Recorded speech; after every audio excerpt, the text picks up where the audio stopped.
जंग में और हिंदुस्तान की लड़ाई को लड़ रहे थे।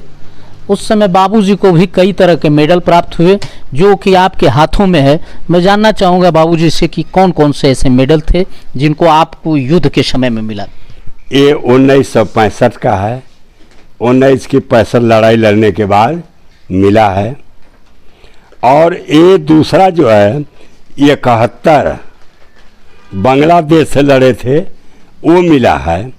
और ये तीसरा जो है वहाँ से हम लोग पैराशूट से लड़े थे, बांग्लादेश में हवाई जहाज़ से कूदे थे और उनको कैप्चर किए थे 98,000 जब उसके सैनिक कैप्चर में हमारे आ गए तब हम लोगों को शांति हो गई। और फिर तुरंत आदेश आया दिल्ली से कि मिलिट्री जब पूरी बांग्लादेश के तरफ लगी है तो पाकिस्तान जो है उथल पुथल करने लगा।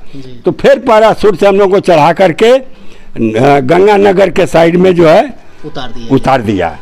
बोला कि आप अब यहाँ रोक कर रखो जब तक मिलिट्री नहीं आती है। तो ये 2 71 के हैं और एक 65 का है। बाबूजी बताया जाता है कि कुछ घंटों पहले ही वीर अब्दुल हमीद जी से आपकी कुछ वार्ता हुई थी जिसमें उन्होंने आपसे कुछ कहा था।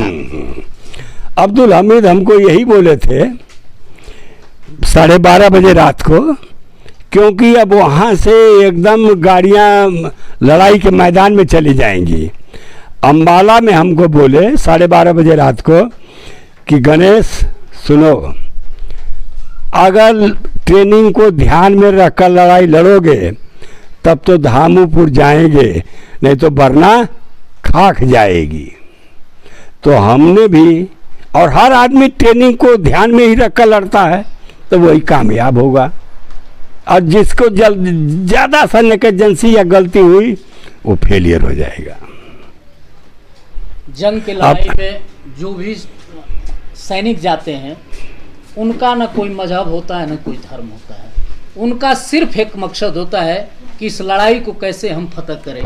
कहीं ना कहीं वीर अब्दुल हमीद जी एक मुसलमान परिवार से आते हैं और आप श्री गणेश पाल जी एक हिंदू बिरादरी से आते हैं, लेकिन आपसी आपका इतना प्यार था उसको मैं आपकी जवानी सुनना चाहूँगा।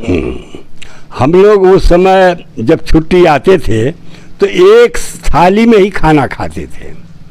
ये नहीं था कि हिंदू हैं या मुसलमान हैं। हमारा परिवार सोचता था कि न खाए, लेकिन हम लोग एक ही में खाते। वो तो देते थे, जैसे नाश्ता आता था तो 2 बर्तनों में आता था, लेकिन हम लोग फिर एक ही साथ रख करके खाते थे। फौज के अंदर कोई बिरादरी नहीं, कोई मजहब नहीं, कोई कुछ नहीं, सब धर्म एक है। बहुत बहुत धन्यवाद बाबूजी। जो जिस समय लड़ाई ख़त्म हो गई तो उस समय जब व्यंग्यात्मक शब्द चलते हैं तो जब कनेडी को हमारा जनरल बोला कि क्या आप ऐसे टैंक बनाए हैं जो कागज़ के हैं, हमारी छोटी छोटी गनें तोड़ रही हैं उसको, तो उसने जो है बोला कि शास्त्री लड़ाई रोको, हम आकर देखेंगे। शास्त्री जो है लड़ाई नहीं रोके, 3 दिन एक्स्ट्रा चलवा दिए, मतलब 13 तारीख को लड़ाई रुकी।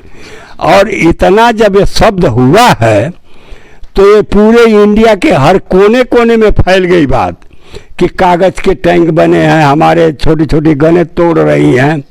तो हमारा जो फैक्ट्री गोला बनाता था 25 पाउंडर, उसको भी मालूम हो गया कि ये जो है हमारे बनाए हुए गोले दुश्मन के टैंक को तोड़ रहे हैं।